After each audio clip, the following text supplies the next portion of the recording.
Boa tarde, gente. Agora sim. Tudo bem? Então, fico muito feliz de ter tanta gente assim para ouvir um pouco das besteiras que eu tenho para falar. A gente vai falar hoje sobre design de games, né? Então, tudo que você sempre quis saber sobre design de games e talvez ninguém tenha te dito, ou você nunca teve coragem de perguntar, ou você entendeu errado, porque as pessoas entendem errado ainda design de games. Entendem design errado, né? O design de games não seria diferente. Bom, na verdade, o God of War não tem como fazer logo de cara, o que é um erro comum, inclusive. A galera sempre entra para trabalhar com jogos achando que vai fazer o novo God of War ou o novo GTA, né? Precisa de muita gente, muitos anos mesmo de desenvolvimento e tipo muito dinheiro. Alguma coisa assim dá para fazer. Inclusive esse aqui foi um jogo que eu fiz, tá? Pequenininho, curtinho, tá. Bom, deixa eu explicar quem sou eu e por que eu estou aqui hoje, tá? Meu nome é Daniel de Santana Martins. Eu sou engenheiro de coisas, tá? Na verdade, quando eu tinha 8 anos, eu era de um colégio particular, e aí sabe aqueles trabalhinhos que a tia de português pede, né? Escreva o que você vai ser quando crescer. Com 8 anos a gente não sabe muita coisa. Eu já sabia, eu queria ser engenheiro de coisas. Eu levei a redação para minha casa e meus pais fizeram bullying comigo, porque que diabos é um engenheiro de coisas, né? E aí, na verdade, a minha formação acabou fazendo com que eu fosse, de fato, o que eu diria que eu seria. A minha formação é como designer gráfico. Eu fiz desenho industrial na Estácio e depois uma pós-graduação em design estratégico na SPM. Em algum momento eu comecei a coordenar projetos, né? Alguém falou para mim, pô, acho que você manda bem nessa parada. E eu escutei os meus chefes e fui fazendo isso durante algum tempo. Eu me formei em 2007, então são 10 anos de mercado. Um pouco antes disso eu já estava, na verdade, estagiando. Eu devo ter mais ou menos uns 15 anos de mercado. Em 2012, eu estava muito insatisfeito com o design, porque todo mundo aqui, a maioria pelo menos é de design? Sim? Vocês sabem como é que é o mercado de design, né? Não valoriza, e a gente tem que ainda brigar com os sobrinhos, né, que fazem a R$ 5 o logo, né, e fazem site igual fast food. Então, isso estava me cansando um pouco, e mesmo eu sendo gerente de projetos de uma empresa lá da Barra da Tijuca, eu estava muito infeliz e eu decidi fazer alguma coisa. Eu conversei com um cara que me orientou na pós-graduação, meu professor, e eu perguntei para ele, cara, eu não sei o que fazer da minha vida, assim, preciso de ajuda. Ele falou assim, junta o que você é bom, o que você gosta de fazer, que o segredo da tua felicidade está aí. Parece até Chico Xavier, né? Se botasse isso numa frase de Facebook, rolaria. E eu fiz isso, eu comecei a produzir material de design gráfico para jogos de RPG de mesa, que é uma coisa que eu gosto desde que eu tenho 13 anos, tá? E já são 20 anos jogando RPG. Aí, no final de 2002, a minha esposa engravidou do segundo filho, porque jogar a vida no easy é para os fracos. E eu pedi demissão do meu emprego como gestor de projetos de design para seguir com essa coisa de fazer jogos e dar aula, que são as duas coisas que hoje em dia eu faço. E aí eu me tornei autodidata.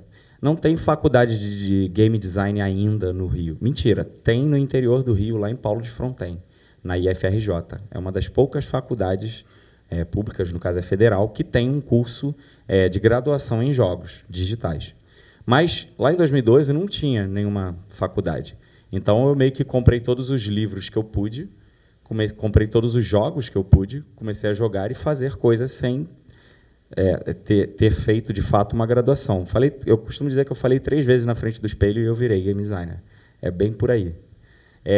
E também foi assim com o professor, tá?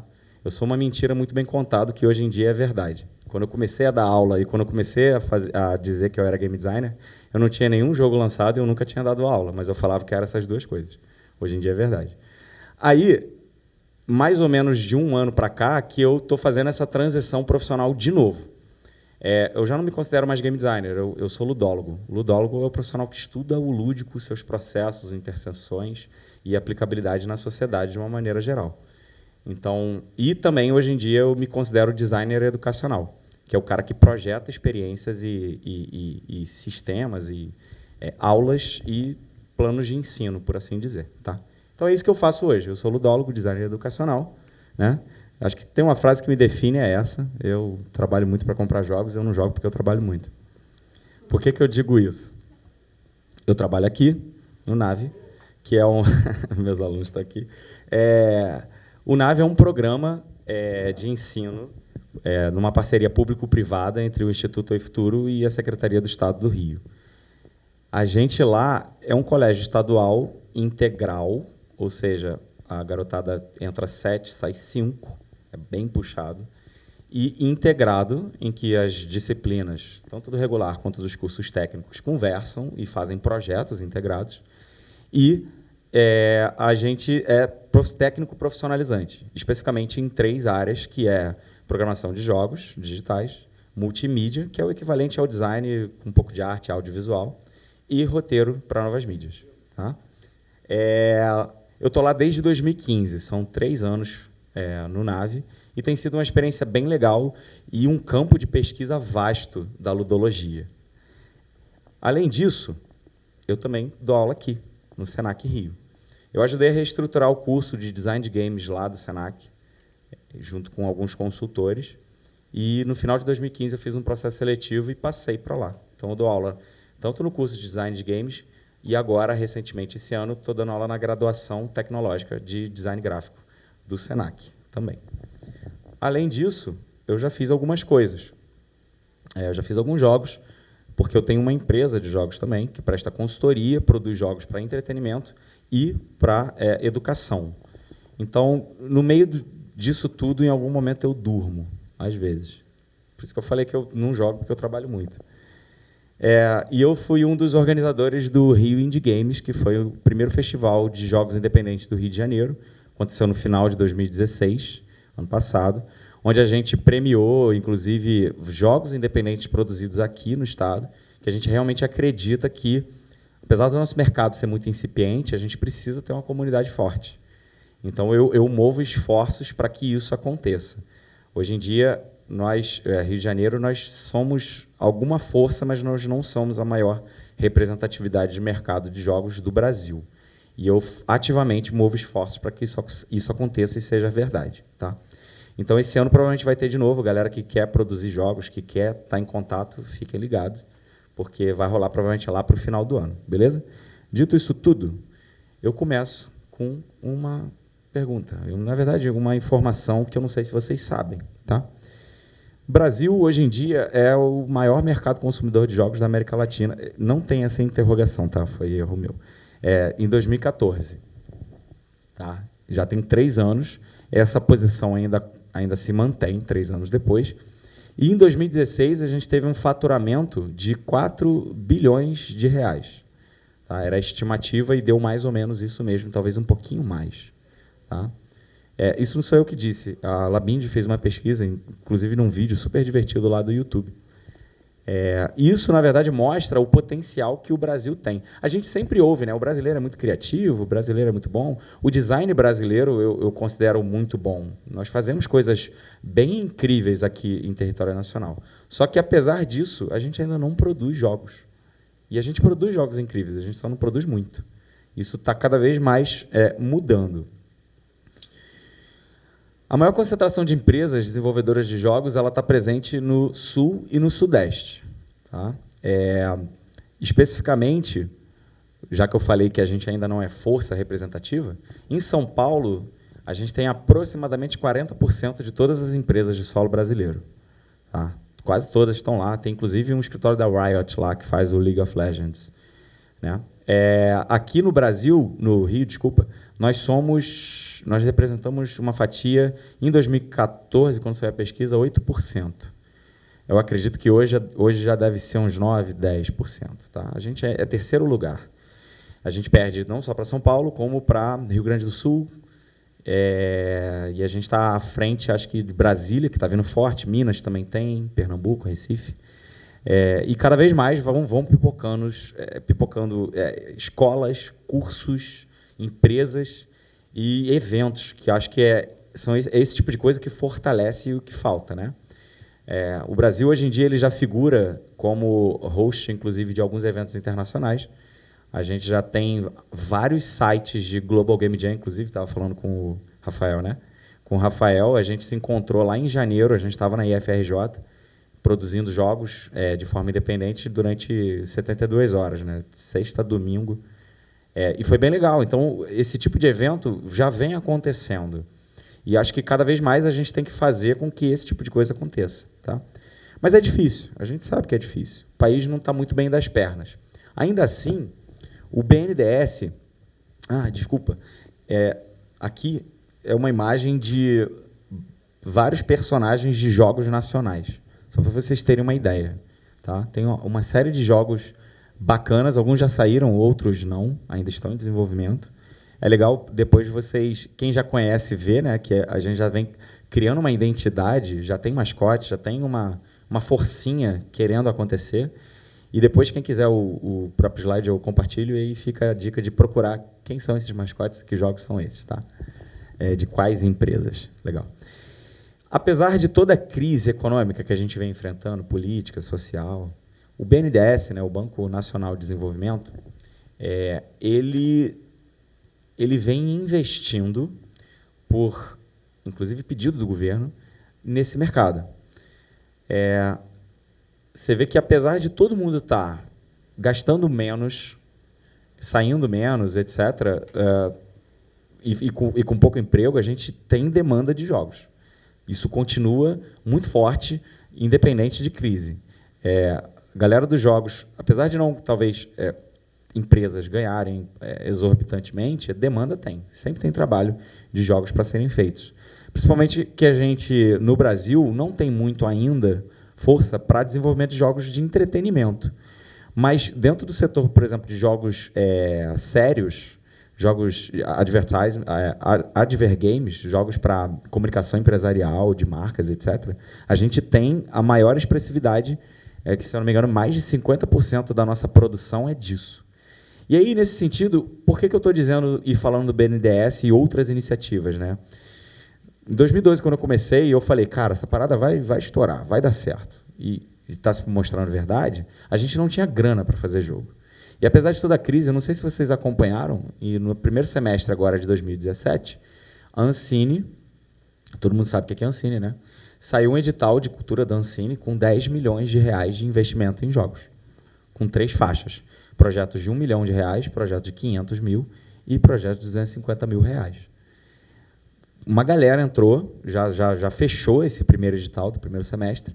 Assim que anunciou os vencedores no dia do evento da solenidade lá para nomear as pessoas que foram selecionadas, o BNDES e o Ancine lançaram mais um edital que está aberto, inclusive, novamente, com mais de 10 milhões de reais. Então, são 20 milhões de reais só em 2017, fora os outros editais que ainda não abriram, e outros editais de outros estados, a SPCine, o próprio Futuro, o Instituto, ele lançou também um edital de cultura agora no primeiro semestre, já fechou também. Então, tem que ficar ligado, porque grana já está rolando. Tá? Talvez não seja uma grana. A gente pensa que é muito, né? R$1 milhão para fazer um jogo é muito, né? Não, não é. Parece que é muito, mas não é. Vocês vão entender por quê. Globalmente, segundo o Newzoo é um instituto de pesquisa em jogos. Se eu não me engano, é dos Estados Unidos, mas eles têm algumas sedes em outros locais. Eles são o maior instituto de pesquisa e eles chegaram à constatação pelo último levantamento do ano passado, está fresquinho, que saiu no começo desse ano, né? A indústria já arrecada mais do que a indústria cinematográfica, arrecadando 99,6 bilhões de dólares anual. A projeção para 2020 é passar dos 110, se eu não me engano, 110 bilhões de dólares. Obrigado. Eu acho isso bastante dinheiro.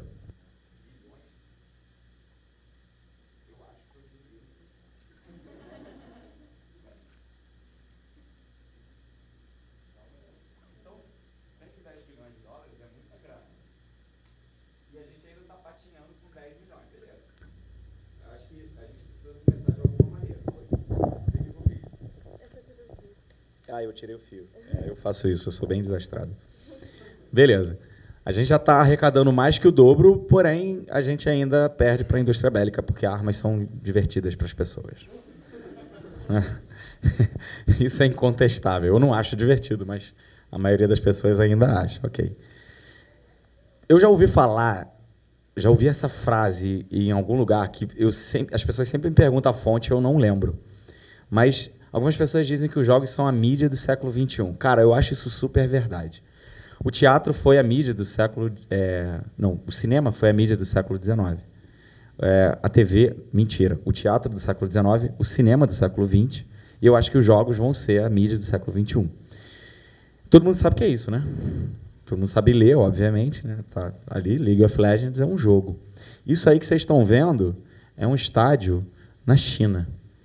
Saca o Maracanã, nosso Maracanã, que a gente vai para torcer para os nossos times, que são bem ruins, alguns mais do que os outros, mas lá na China se construiu um estádio com capacidade, se não me engano, para 160 mil pessoas, para ver League of Legends e outros jogos digitais, né, que é o que a gente chama hoje em dia de esports. São jogos como esportes eletrônicos e que conseguem arrecadar o prêmio. Eu não sei direito, a galera que joga LOL aí, qual foi o último prêmio do CBLOL? 10 milhões? Foi quanto? 25, se eu não me engano. Acho que foi 25. 25 milhões de dólares, eu acho, o prêmio. Ou 5. Por aí, né? Porque de 5 para 25 é um salto quântico, mas beleza.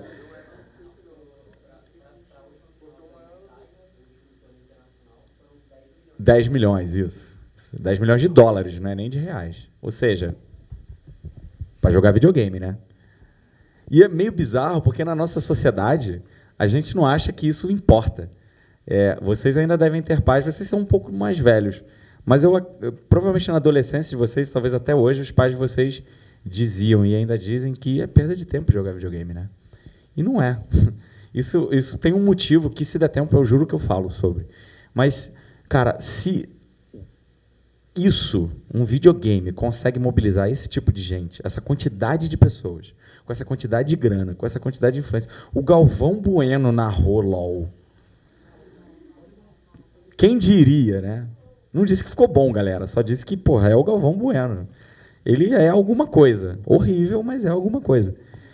Para algumas pessoas, ele é muita coisa ainda. Cara, se ele entendeu e a Globo entendeu o valor disso, a gente precisa ficar ligado de que alguma coisa incrível tem nos jogos. Principalmente os digitais, que é o que tem mais força e expressividade. Tá?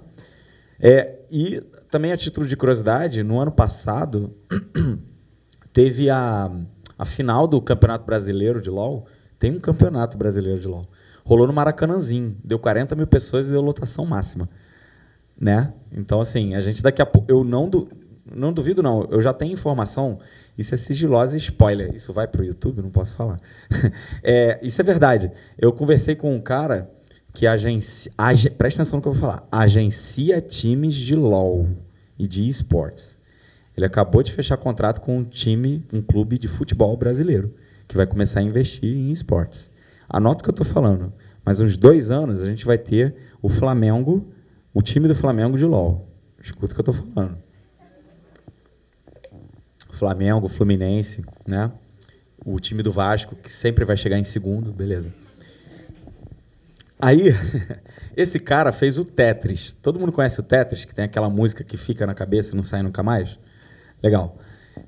Ele deu uma entrevista recentemente num fórum, não lembro onde foi o evento.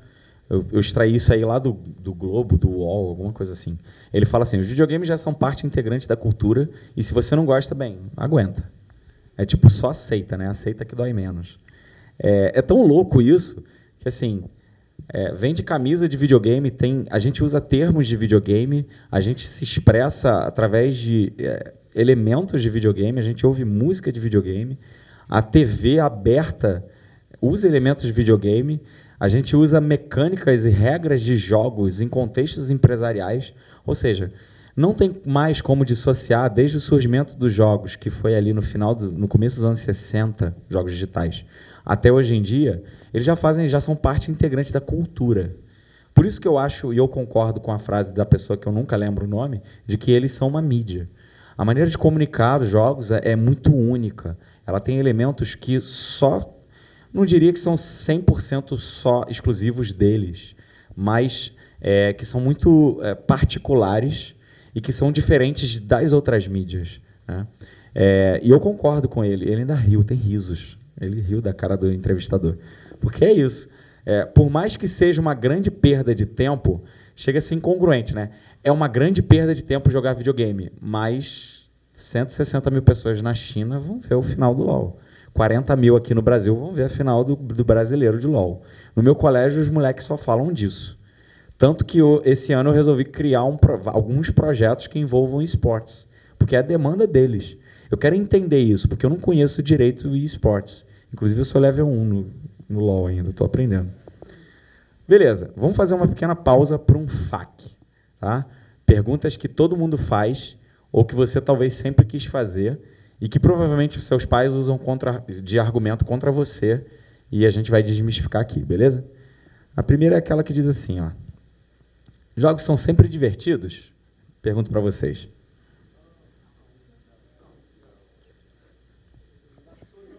É verdade, Dark Souls não é divertido. Eu concordo. É um exercício de masoquismo.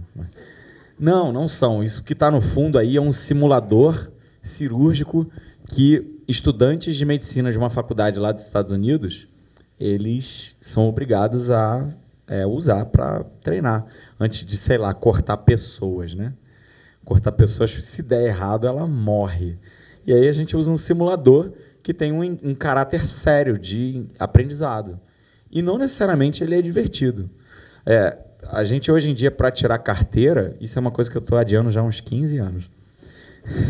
A gente precisa fazer simulação de direção, é obrigatório hoje em dia. Não é divertido aquela merda, não é mesmo. Mas a gente é obrigado. E é um jogo, ou pelo menos parece um jogo, né? Aí, novamente, o que a gente mais investe e tem como representatividade aqui no Brasil de de advergames e jogos sérios, né, jogos pedagógicos, eles são bem ruins, na real, quando a gente fala de diversão. Muitos deles são só ferramentas de simulação. E uma simulação não necessariamente é divertida. Beleza.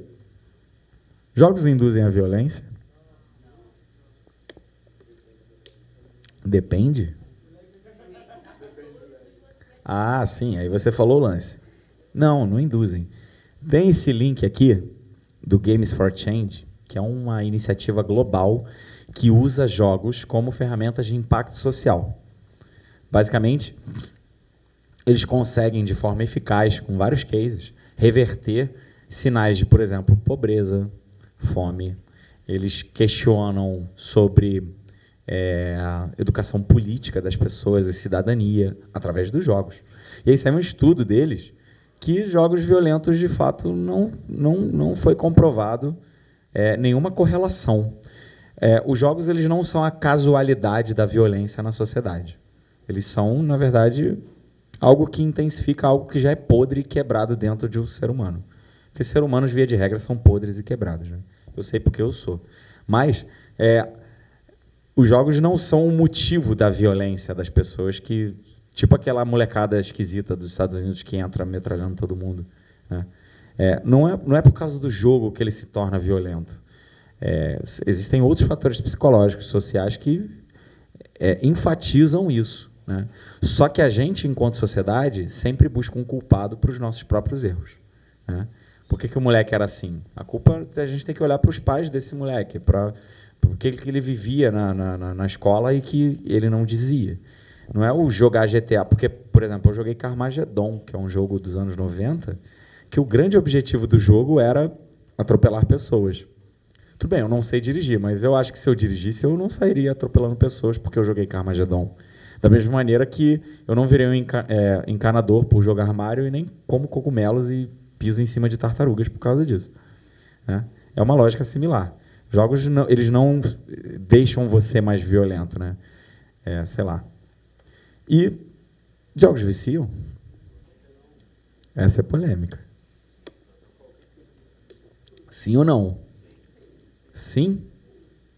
Vocês estão muito convictos. Viciam mesmo? A galera que não respondeu nada, tipo, tá na dúvida? Ah, tá. Para agora, filha, senão não vai nunca mais sair, tá? Então, um pouco. Só que tem um motivo, é porque a vida está falhando em entregar algo significativo. A gente ouve muito, e é a preocupação dos pais de vocês, né? Eu sei porque é um pouco da minha. Nem tanto, eu tenho 2 filhos. Eu não fico tão preocupado dos meus filhos jogarem o dia todo. Até porque, como lá em casa a gente respira ludicidade, respira jogos, a gente joga muitas coisas diferentes. E que eu percebo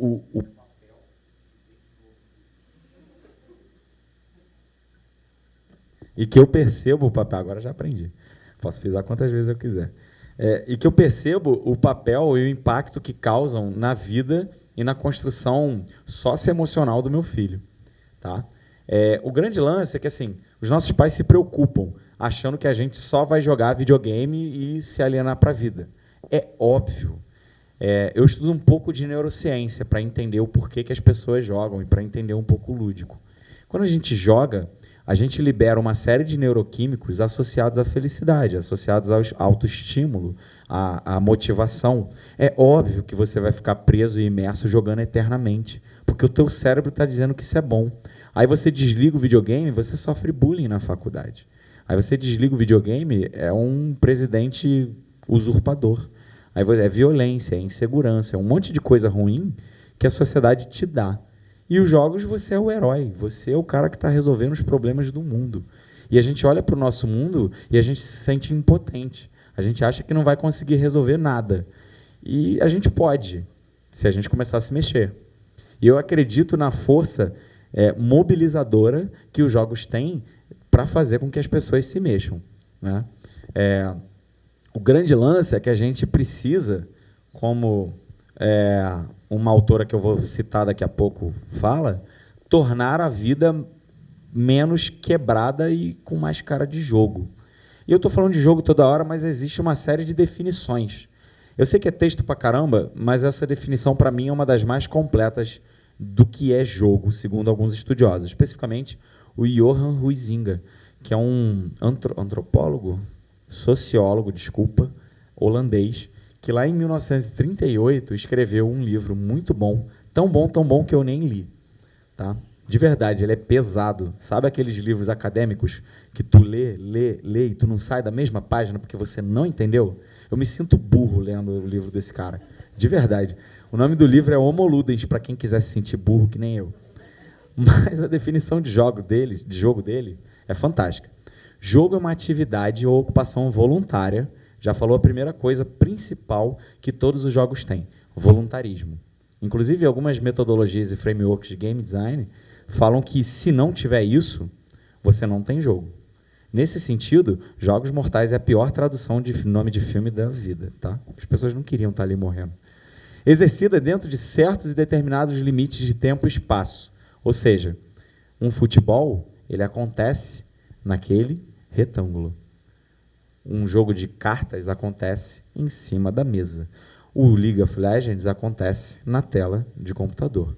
Um jogo de RPG acontece no espaço imaginário compartilhado que as pessoas constroem juntos. Ou seja, tempo, espaço e tempo. Chega uma hora que acaba, né? Nem que seja você jogando World of Warcraft até a morte, como alguns chineses fazem. Tá? Acaba, de um jeito ou de outro acaba. Segundo regras livremente consentidas. O que me impede de pegar a bola de futebol com a mão e tacar no gol ou na cara das pessoas é uma regra. Apesar de dar vontade às vezes, tem uma regra. Regra, se a gente analisar dentro do contexto lúdico dos jogos, ela é uma restrição autoimposta para você alcançar um objetivo, tá? Ou seja, dotado de um fim em si mesmo. O jogo ele tem um objetivo que acaba nele mesmo, e dentro desse espaço de tempo, e essas regras são livremente consentidas, mas absolutamente obrigatórias. Eu não posso quebrar as regras, em teoria. Tá? Os cheaters estão aí para dizer o contrário. Acompanhado de um sentimento de tensão e alegria, por isso que a gente vicia, e de uma consciência de ser diferente da vida cotidiana. O que eu acho mais engraçado quando a minha mãe enchia o meu saco para eu sair do videogame, é que as pessoas matam por causa de futebol. E futebol é um jogo. As pessoas esquecem que é jogo de futebol. Né? Fala só futebol e esquece. Gente, é um jogo. É uma das coisas mais cultuadas, como se fosse uma religião, e que está dentro de tudo ali, né? Ele é, inclusive, diferente da vida cotidiana, né? Não é quarta-feira, é dia do jogo do Flamengo. E aí eu posso ser um animal e bater nas pessoas. Não porque eu sou flamenguista, mas porque é dia de futebol. Eu posso extravasar, extrapolar, eu posso gritar, eu posso humilhar as pessoas, porque tudo bem, é futebol, faz parte. E não faz sentido nenhum para mim isso, tá? Faz num campo semântico de ludicidade, mas objetivamente eu acho bizarro como as pessoas enraizam o futebol e elevam ele a um status, como eu disse, divino, né? Religioso. Tudo bem até aí, gente? Foi? Tá claro? Tá legal? Faz sentido para vocês? Legal. Tem outras, tá? Cada autor, cada game designer teve o seu esforço de tentar fazer uma hipótese, um conceito, uma definição. Eu mesmo estou trabalhando hoje em dia na minha própria definição de jogos, mas ela é muito louca. E no final da palestra, se alguém quiser saber, eu falo. Tá? Beleza. Falamos pra caramba sobre muitas coisas. Mas o título da palestra é tudo que você sempre quis saber sobre game design. A gente já sabe o que é jogo, a gente já sabe o impacto do mercado, etc. e tal, mas vamos saber o que é game design. Definitivamente não é o que está nessa imagem, tá? Porque é isso que as pessoas acham que é, né? Tem até uma história engraçada já, que é um spoiler para um outro slide, mas eu vou contar agora porque a história é engraçada. Eu sou filho de policial militar, tá? Aí vocês já imaginam. Eu me formei em design gráfico e todo mundo da minha família esperava que eu fosse militar. Seja da PM, seja do Exército. Na verdade, a minha família inteira é de militares, né? E eu sou a ovelha negra. Legal. Estava num churrasco de policiais, todo mundo fardado, com meu pai. Isso tem uns 10 anos? Não, isso tem uns 5 anos, mais ou menos. Eu já estava trabalhando com jogos e meu pai foi me apresentar, né, para os amigos do trabalho dele, né? Aí ele meio que chega assim, esse aqui é meu filho, ele é game designer. Quase game designer. Fala baixo para as pessoas não... Né? Aí eu dou aquela olhada para ele. Aí vem um cara e fala assim, pô, legal, então você é game designer, você desenha o jogo? Não. Eu sou game designer, eu faço game design do jogo. Ah, entendi, então você programa o jogo?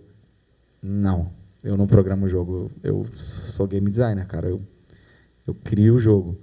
Ah, tá, então você escreve a história do jogo? Não, eu sou game designer. Game designer não é nada dessas coisas.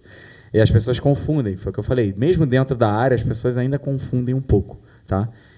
Se você jogar... Inclusive, eu joguei game design no Google Images e saiu isso aí. Isso é um game artist, não é um game designer. Tá? O que é game designer na prática? Olha a história aí, viu? Eu até fiz um meme ridículo de mim mesmo. E botei uma churrasqueira, porque foi no churrasco, para eu me lembrar. A gente, para ficar bem claro para vocês, game design não é arte, game design não é programação, game design não é marketing, game design não é sound design, não é som, e não é QA, que é o Quality Assurance, ou ficar testando jogos para ver se tem bug. Tá? Ele não é isso e, ao mesmo tempo, ele é isso tudo. Por mais contraditório que isso pareça. Ele é isso tudo principalmente por conta do status quo do nosso mercado brasileiro. Como a gente tem um mercado muito incipiente, como eu disse, pequeno, e a gente não tem nem faculdade de direito disso, bom, você quer começar a trabalhar com jogos, você meio que tem que fazer tudo. Né? E aí, na dúvida do que fazer, você se chama de game designer e faz um monte de coisa. Tanto que, ao longo desses 5 anos, eu sempre me chamei de game designer, mas eu já fiz ilustração, animação, level design, teste, produção, marketing, direção de criação, direção de arte, level design, tudo. E sempre me chamei de game design, porque a gente ainda não tem no mercado força suficiente para dividir, que nem no design gráfico, né, que tem o web designer, o designer gráfico, o designer de produto, não. O game designer ele meio que pega tudo, você tem que saber jogar nas 11 mesmo. Tá? Tudo, basicamente, para um game designer, começa com uma ideia. E a gente, como a plateia, que a maioria é de designer, vocês sabem como é que são os processos criativos, o que inspira, o que ajuda, né? Menos drogas não ajudam. Tá? Mas existem muitos processos. A galera está se olhando com aquela cara de ajuda. Não se explana, galera. Pô. Basicamente, o meu trabalho seria muito legal, né? Quer dizer que então que você é game designer e você é o cara da ideia. Não, também não. Mas também. Não existe o cara da ideia no mercado de jogos. Você nunca vai ser contratado para ter ideias.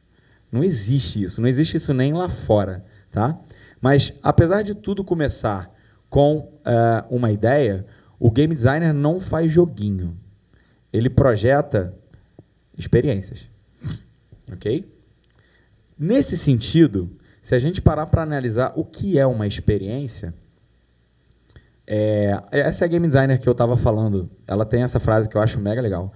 Reality is broken, game designers can fix it. Ou seja, a realidade está quebrada e game designers podem consertar. Por quê? Uma experiência...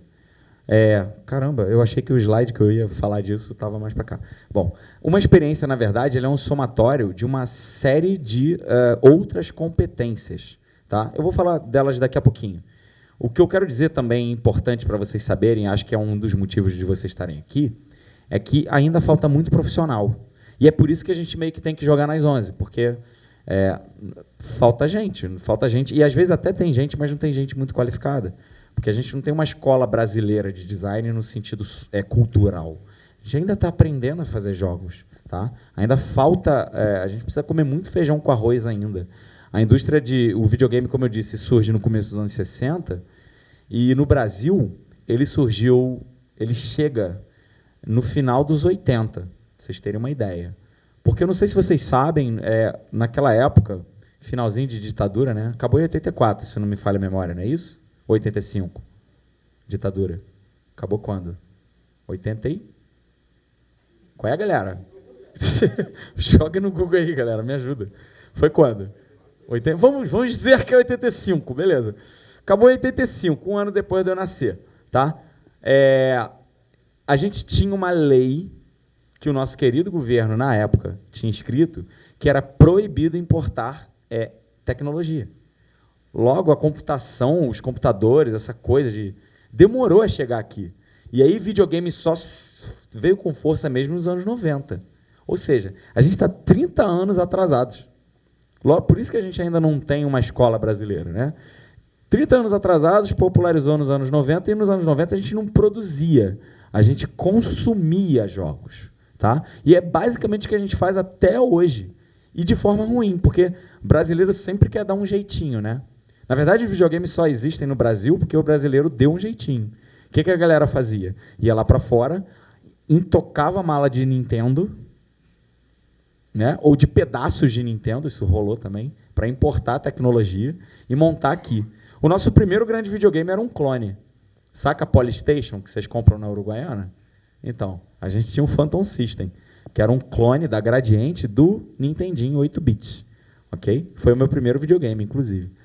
O grande lance é que a gente sempre dá um jeitinho. E o brasileiro, apesar de consumir muito jogo, ele não paga por jogos. Quem é que gasta dinheiro com um jogo de celular, por exemplo? E quem é que... Beleza, ninguém levantou a mão, é porque meu ponto está certo. Quem é que... Não precisa responder, mas a risada vai me dizer que sim. Quem é que pirateia jogo no torrent? Novamente, prova o meu ponto. Né? A gente ainda faz isso. E, cara, não dá. Se você quer trabalhar com jogos... Quem é que quer trabalhar com jogos? Levanta a mão. Legal. Gaste dinheiro com jogos. Principalmente com os nacionais. É difícil fazer jogo, não é difícil? Estava lá na Global Game Jam. A gente ficou 3 dias acordado fazendo aquela porcaria. Sabe? E aí eu pergunto para ele, e aí, como é que tá o jogo? Ele morreu. Porque é isso. Todo mundo trabalha, ninguém ganha dinheiro com essa parada ainda direito. E foram 3 dias que foram divertidos, aprendemos muitas coisas, mas é difícil ainda rentabilizar porque a galera não gasta dinheiro. Prefere piratear. Até os jogos nacionais. Isso vale para PDF também, porque tem jogo em PDF, livro de RPG. Tem jogo de tabuleiro, que a galera também pirateia. Imprime em casa e monta. É bizarro, galera, tá? Então, assim, gaste dinheiro com jogos se você quer trabalhar com jogos e quer ter um mercado fortalecido e aquecido, é o mínimo. Fica um dia sem ir na balada, fica um dia sem comprar droga, já que a galera aí riu, né? E que dá para a gente fortalecer o mercado. Esse cara, o Eric Zimmerman, ele é um game designer que eu admiro bastante, e quando eu estava começando, eu li bastante coisa dele. Ele tem um livro chamado Rules of Play. Tá? Ele é um livro mais acadêmico, para quem quer trabalhar, de fato, como pesquisador e na academia de jogos, né? E não necessariamente fazendo jogos de entretenimento. Porque tem essa diferença ainda que eu acho mega nociva para o mercado, a separação entre academia e o mercado e profissionais de jogos, né? Enquanto eu tenho a galera da academia que discute, eu acho isso muito engraçado, discute jogo pra caramba e nunca fez um jogo. Tem a galera de mercado que faz jogo pra caramba, mas não discute o processo, sabe? Só faz, só reproduz. Sim. É que, como eu estou mais inserido nos jogos, eu vejo isso acontecer a todo momento, né? Eu acho que as coisas podem funcionar juntas. Aí ele disse assim, o game designer não é necessariamente um programador, um artista ou gerente de projeto, mas ele pode interpretar esses papéis em algum momento. É o que eu falei. Essencialmente, a gente vai ver o que é game design lá fora, mas aqui no Brasil não tem jeito. A gente tem que suprir a carência, o gap que o nosso mercado ainda tem. Eu acredito que nos próximos 5 anos a gente vai ter uma série de escolas, já tem um monte de curso, na real, surgindo, né? No Senac, por exemplo, onde eu dou aula, eu não juro que eu não estou fazendo merchan, tem um curso que é muito bom. Eu sei que também é chato porque foi eu que fiz o curso, mas é bom porque tem outras, não foi só eu que fiz o curso. Ele é bom porque a gente dá uma introdução, mas ainda assim é uma introdução, você não vai sair trabalhando porque o mercado não vai te absorver, né?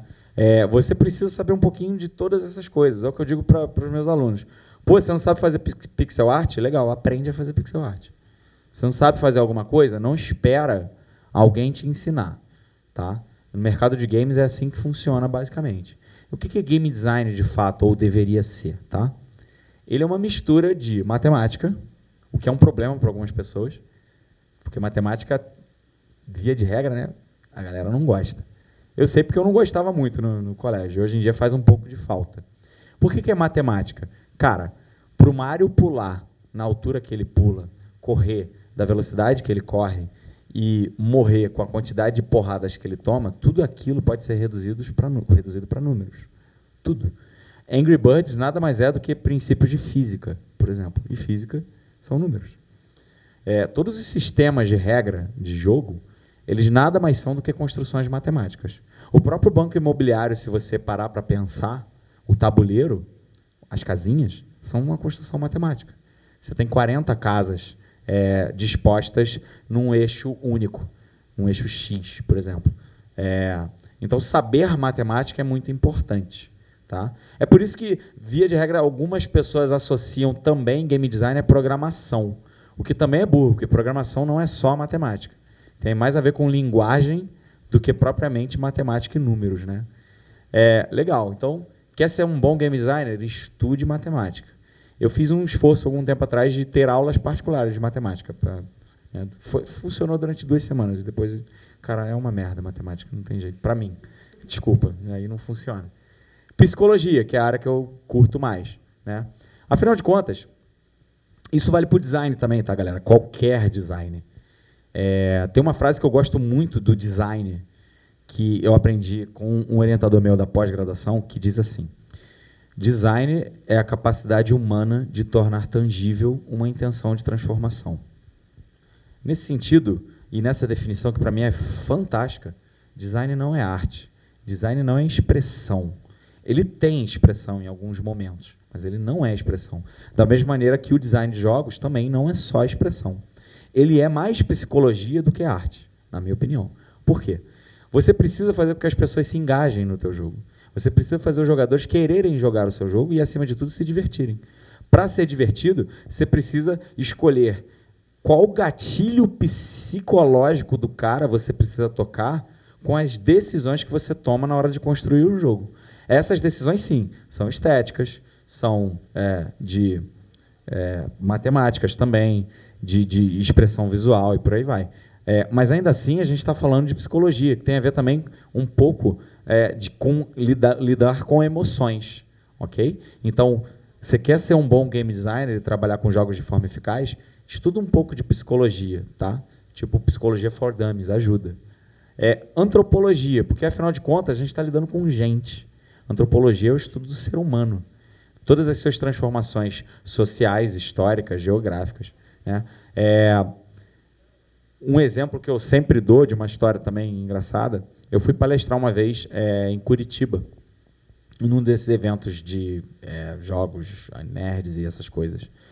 Aí eu falei no Facebook, na página lá do evento, falei, pô, galera de Curitiba, tô de Coritiba com O, né? Estou indo aí palestrar sobre game design no evento tal, não sei o que, espero vocês lá.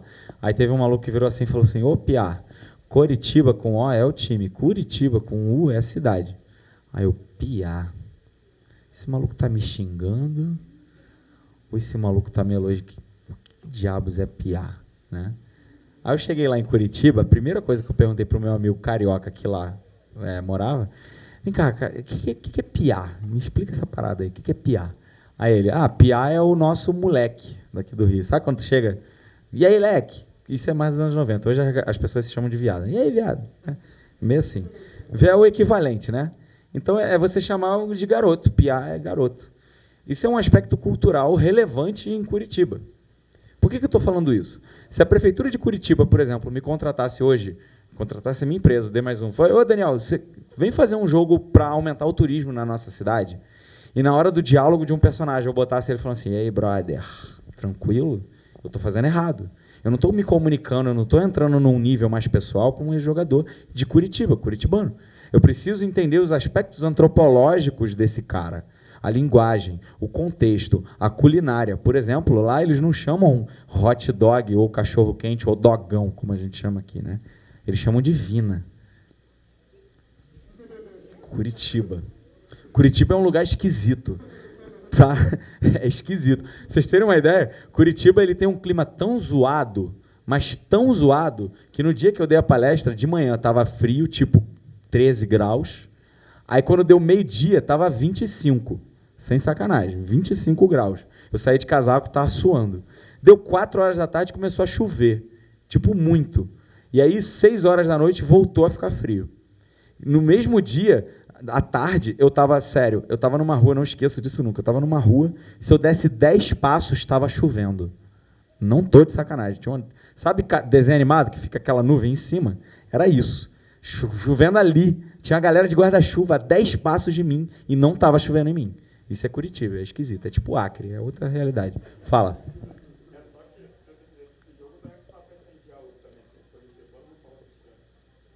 Tem isso. Maneiro você falar isso. Você já foi a Curitiba, então você já sofreu... Não? Você conhece, né? Curitibano tem a fama de ser reservado. Na minha opinião, eles são mal educados pra cacete. Vou explicar por quê. Cheguei em Curitiba, na casa desse meu amigo. Ele mora num condomínio padrão Zona Sul, daqui do Rio, né? Estou chegando, tudo bem que Zona Sul, as pessoas, via de regra, são meio mal educadas mesmo, né? Porque tem mais dinheiro, acha que é melhor. Tal. Desculpa aí se alguém mora na Zona Sul. Se você não é uma dessas pessoas, yay. Se você é um babaca. Mas, em Curitiba, eu entrei lá no condomínio do maluco, aí tava vindo um vizinho dele, né? Que ele conhecia, mas, enfim, morador. E eu, tipo, boa tarde. A pessoa passou virando a cara. Eu olhei para o meu amigo, que é do Rio, falei, o que foi isso, né? Aí ele riu, não falou nada. Aí veio outro. Aí eu, boa tarde. Ignorou de novo. Passou como se não houvesse amanhã. Falei, não é possível. Aí tá vindo um terceiro. Isso não é stand-up, eu juro. Isso aconteceu, parece que é, mas não é. Passou o terceiro, eu fiz assim, ó. Boa tarde. Virou a cara mais ainda e saiu, passando. Aí o velho, o que está acontecendo? Aqui em Curitiba as pessoas não falam com estranhos. Não falam. Eles só falam com o próprio círculo social deles. Eu falei, isso é ser reservado, mas para mim é meio mal educado, né? A galera é mal educada mesmo. Tá? Então, assim, talvez escolher um jogo com diálogo não seja a melhor opção para a Prefeitura de Curitiba. Mas se eu escolher, eu preciso usar o dialeto, que é uma questão antropológica. Tá? Ao mesmo tempo, a questão estética. Pô, imagina fazer um jogo para o Rio Grande do Sul, que tem, por exemplo, aquela tradição de vestimenta, né? Eu tive em Recife, tem pouco tempo. Cara, Recife é lindo. Né? A minha definição de Recife é um Rio de Janeiro mais sujo e mais bonito. Por mais esquisito que isso seja. É maneiro que cada boteco sabe os nossos botecos? Imagina que cada boteco é um festival de maracatu, de carranca, de cordel, é bonito, sabe? A gente que é designer e gosta dessas coisas estéticas, é maneiro. Tu vai tomar uma cerveja e tu fica pirado, assim, com as paredes, com a cultura visual de Recife. E aí, essas questões estéticas precisam ser levadas em consideração, né? O que é uma pena que o Rio de Janeiro, na minha opinião, não tem, por exemplo, uma expressão estética, por assim dizer. Ele é um misturado de cultura absurdo, né? Fazer jogo que... a gente sempre acaba caindo para funk, samba e malandragem da Lapa, né? São as três coisas, acho que, visuais que representam. E Brasil é índio e Blanca, né? São as duas coisas que esteticamente representam o Brasil. E não deveria ser. E, por fim, o que o game designer deve fazer é proporcionar a diversão do jogo.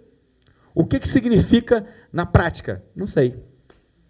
Realmente não sei. Quando você junta essas 4 coisas, ok? Você pode fazer o teu dever de casa, pesquisar pra caramba, entender todos os elementos.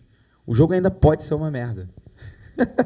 O jogo ainda pode não ser divertido, o que é bizarro. Diversão ele tem muito a ver, aí sim, com esses processos neuroquímicos.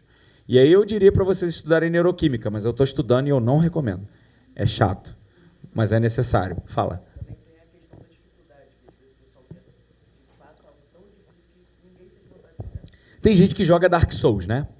Falou aí. Dark Souls é masoquismo puro, em forma de videogame.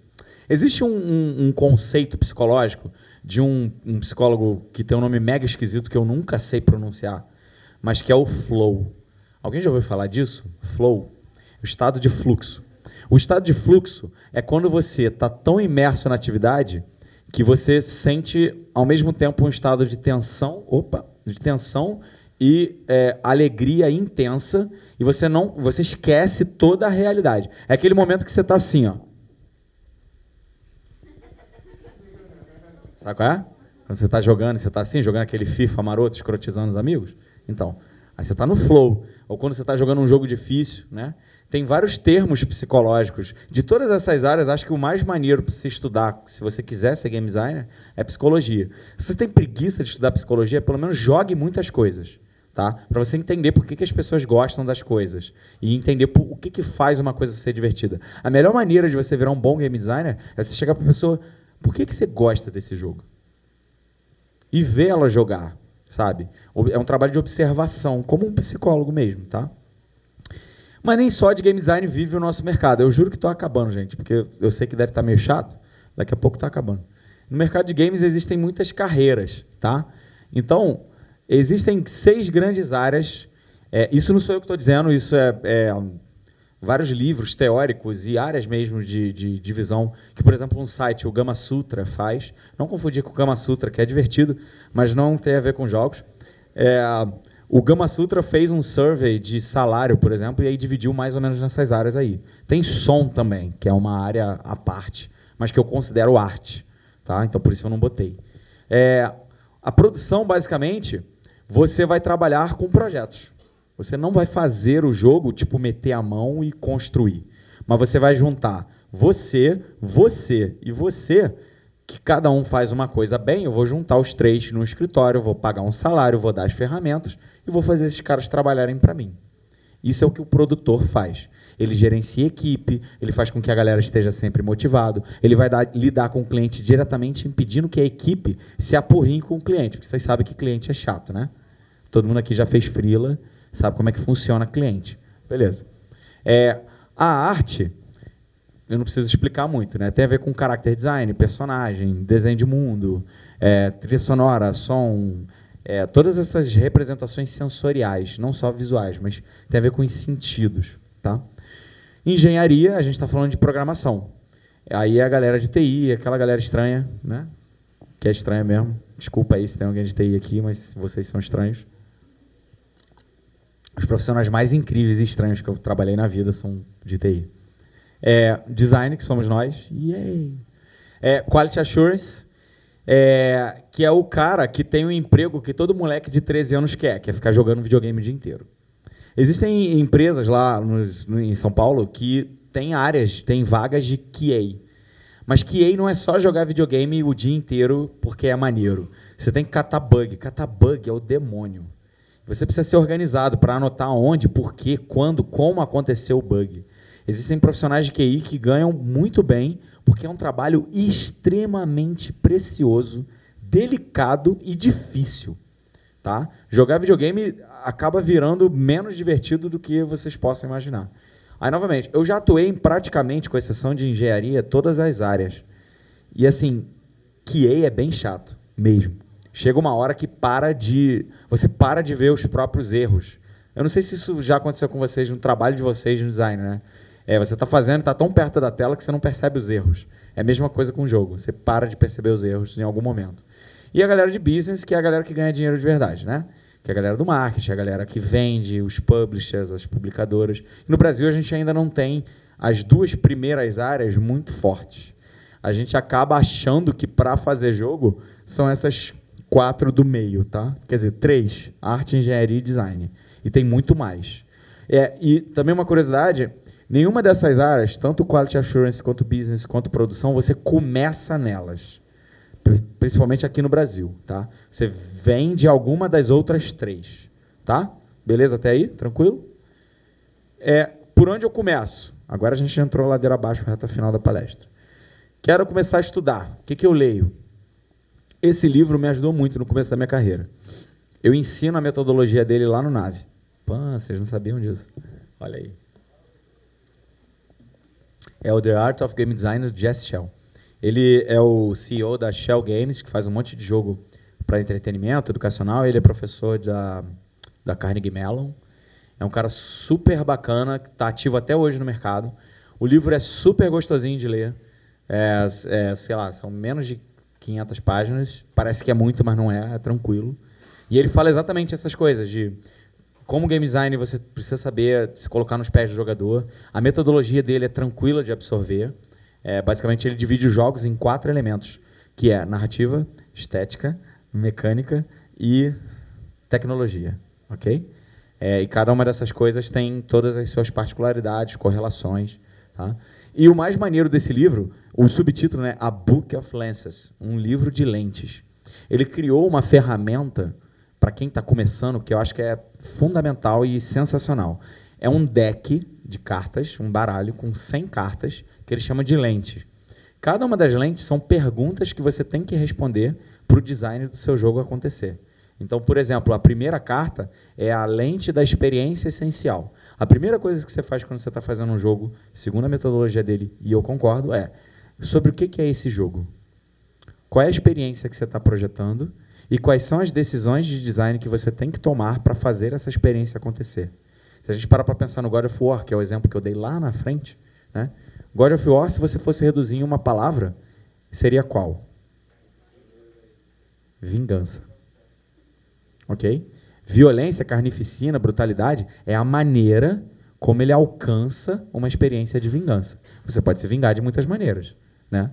Agora, ele se vinga através da violência, ou seja, para ele, as decisões de design para alcançar a experiência de vingança têm a ver com combate físico, com violência física. Okay? E ele enfatiza isso em todos os outros elementos do jogo. A maneira como ele pula, né? O Mario ele pula, o Kratos pula, né? Tá sempre com ódio, fazendo tudo, né? Então, super recomendo. Não tem mais em português, nunca mais vi. Foi traduzido há algum tempo atrás, mas nunca mais vi. Mas você compra ele fácil e tem na internet, vocês não ouviram isso de mim.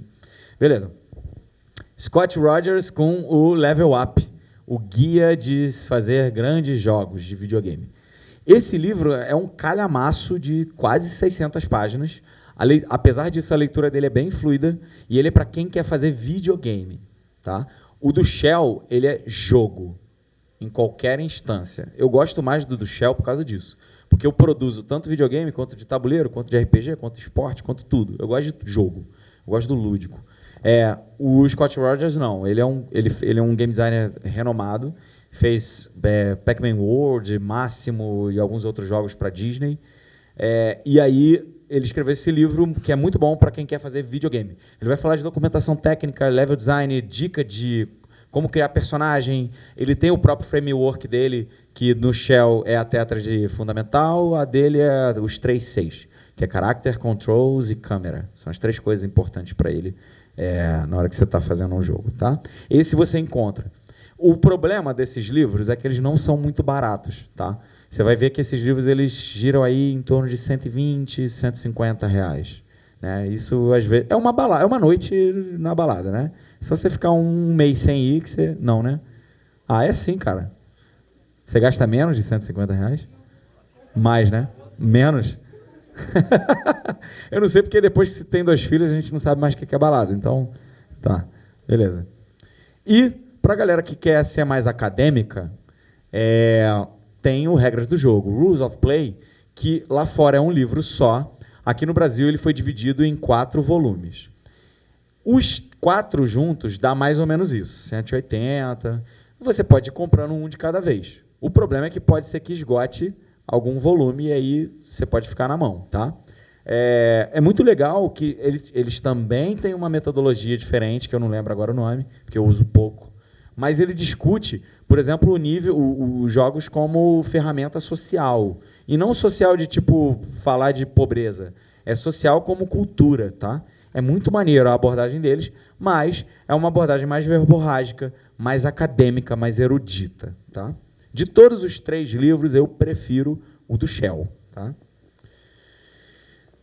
Quer começar a ver vídeos, já que você não gosta de ler? Entre nesse canal, é em inglês. Infelizmente, a gente ainda não tem nenhum canal brasileiro que eu conheça bom o bastante para falar de game design, mas o Extra Credits é fantástico. Eu aprendi, e até hoje eu uso o material deles em sala de aula, em todos os lugares que eu dou aula.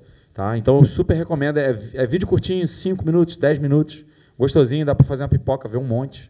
Eles têm séries que falam de jogos na educação, como fazer seu primeiro jogo, jogos como ferramenta de promoção social, jogos como um monte de coisa. Tá? Eles discutem jogos, tanto academicamente quanto profissionalmente. Muito maneiro. Eles fizeram, inclusive, um vídeo muito bacana quando o Pokémon GO saiu, de como o Pokémon GO poderia ser melhor, e aí ele fala uma série de coisas de game design que realmente fariam um jogo ser muito melhor do que a porcaria que ele ainda é. E é isso, tá? Chegamos abruptamente ao nosso fim. E foi isso. Eu espero que vocês tenham gostado. Obrigado.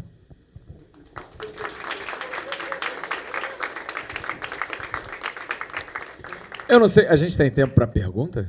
Tem? Show. Então, beleza, vamos lá. Vamos de pergunta. Pode perguntar tudo, qualquer coisa. A hora é essa. Vamos. Peraí. Ah, legal, beleza. Fala. Tá, para você pegar o conteúdo. Meu e-mail tá ali, ok? Meu e-mail profissional.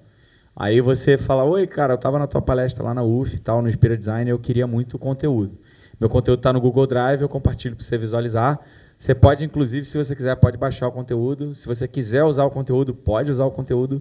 Só me cita, caso você vá fazer algum remix ou queira usar, não tem problema nenhum, tá?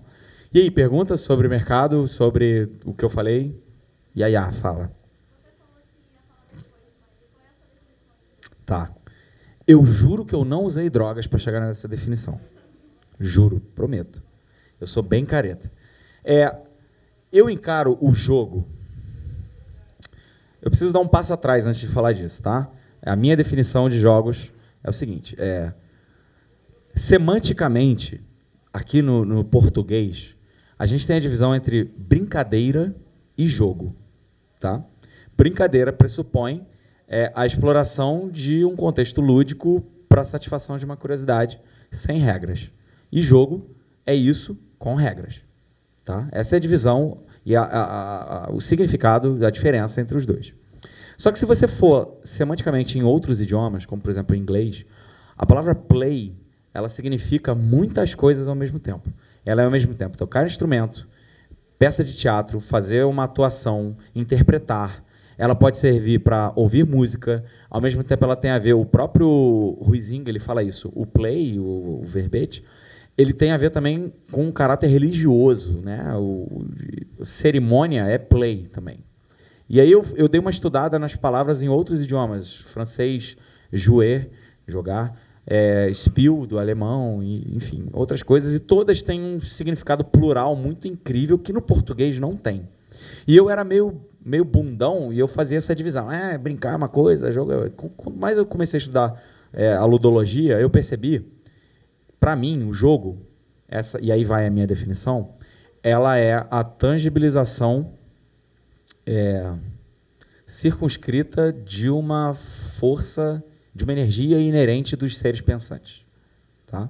O que eu quero dizer é que o ato de jogar, ele existe, e isso é uma coisa que eu fui lá no Huizinga. O Huizinga, ele viu que... Lembra o slide que eu falei do Huizinga? É um porquinho jogando bola? Cadê? Ele percebeu que os animais, eles brincam entre eles, e eles têm regras. Só que eles não verbalizam essas regras, mas eles têm regras. Eu brinco com o meu cachorro, por exemplo, e ele não me morde para me machucar. Ele sabe o limite, de alguma maneira, do que é brincadeira, do que é play e do que é sério.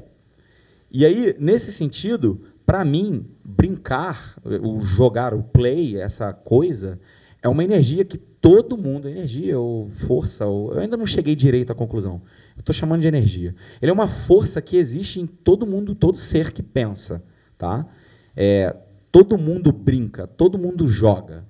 E o jogo, a coisa material, o artefato, é você pegar essa energia e transformar em algo palpável. Ainda que esse palpável seja num nível de consciência ou intelectual. Mas é você pegar essa força que existe em todos os seres e transformar em algo. Então, o jogo é a tangibilização circunscrita, porque ela tem um limite de uma energia inerente, ou seja, que faz parte de todos os seres pensantes.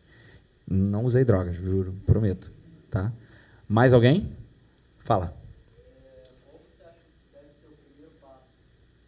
Como aqui no Brasil a gente ainda tem essa carência de cursos e faculdades, mas qual o primeiro passo que deve ser tomado para quem quer se tornar realmente um game designer? Sem ter que talvez procurar um curso lá fora ou então se tornar um autodidata. Legal. Então, qual é o primeiro passo que a gente tem que fazer para se tornar um game designer, principalmente no Brasil? Primeiro, cara, você precisa conhecer a galera, sacou? Fazer jogo no Brasil é isso aqui. Eu costumo falar que jogo no Rio de Janeiro, o mercado de jogos do Rio, é um boteco, em que todo mundo se conhece. Tanto que eu cheguei, eu falei, eu lembro da tua cara, eu sei quem é você. E a gente vai se esbarrando a todo momento. Para conhecer a galera, vá nos eventos, ok? Então, o Ring Games está aí, final do ano, vá no Ring Games. Tem a galera do Ring também, que faz vários eventos, que também é Rio Indie Games, mas é outra parada, que está fazendo também uma série de encontros, está promovendo, tem curso gratuito da galera do Ring, em parceria com as Naves do Conhecimento. Agora acho que já fechou, mas talvez abra de novo agora no segundo semestre. Cursos gratuitos de game design. Tá? Você não precisa pagar. Não tem como você não ser autodidata. Não tem como. Todos os caras que começaram a fazer jogos, que são hoje em dia grandes nomes, né? Miyamoto, Tim Schafer, aliás, Peter Molyneux, uma galera incrível que está aí, que foi muito relevante para o mercado, cara, eles fizeram meio que nem eu. Eles começaram a fazer, em algum momento eles ficaram bons. É o que eu tento até hoje. Eu tento ficar bom até hoje nessa parada, sacou? Então, assim, ir nos eventos e conhecer a galera. É a primeira coisa que você tem que fazer. A segunda coisa é jogar muita coisa. E o que eu quero dizer com isso? Você tem um jogo preferido? Alguns. Mas tem um, assim? Qual? Legend of Zelda, jogão, beleza. A primeira coisa que você tem que fazer para ser um game designer é jogar a coisa que você menos gosta. Jogar os jogos que você não joga. Deixar de lado todas as coisas que você já está acostumado e começar a jogar outras coisas para você entender dessas teorias de game design, dessas teorias do porquê que aquele jogo é divertido. Porque se você não joga outras coisas, às vezes você não vai entender por que as pessoas jogam e por que é divertido. E talvez seja o jogo mais divertido do que Legend of Zelda, só que você nunca vai saber, porque você só joga Legend of Zelda. Então, jogar muitos jogos, e aí quando eu digo muitos jogos, é todo e qualquer tipo de jogo. Jogo digital, jogo de tabuleiro, jogo de carta, jogo de futebol, esporte, em eventos esportivos, é respirar jogos. Eu tenho em casa, por exemplo, uma ludoteca, né? Uma ludoteca física de jogos de tabuleiro, que eu toda hora jogo alguma coisa para me inspirar, para pegar regra, referência, etc. E uma ludoteca digital de jogos, por exemplo, no Steam, que é uma plataforma. Aí, fazer só videogame, legal. Jogue no Steam, jogue no Nintendo DS, jogue no PlayStation, jogue no Super Nintendo, jogue no Fliperama. Joga muitos jogos, os bons e os ruins, pra você entender por que é bom, por que é ruim. E a última coisa, o autodidatismo, você não vai ter como fugir dele. Existem tutoriais, eu acho que isso é maravilhoso, né? Nos anos 90, quando eu era adolescente, não era fácil conseguir acesso a conteúdos, né? Eu fazia trabalho na biblioteca. Essa molecada nunca vai saber o que é isso, sacou? E muitos de vocês talvez nunca saibam. Hoje tu joga tutorial do Unity. Velho, tem vários. Pago, não pago, ruim, bom. É pegar e fazer, sabe? Tem uma frase da minha avó que é quem quer consegue, sabe? Ah, não tenho tempo. O que você faz de meia-noite às 6? Entendeu? É isso. Você quer criar o hábito? Porra, você tem que sacrificar alguma coisa em troca de algo incrível. Então faça essas coisas que é sucesso. Beleza? Não espera saber fazer jogos para fazer jogos. Essa é a melhor parada que eu posso te dizer. Mais uma? Mais? Acabou?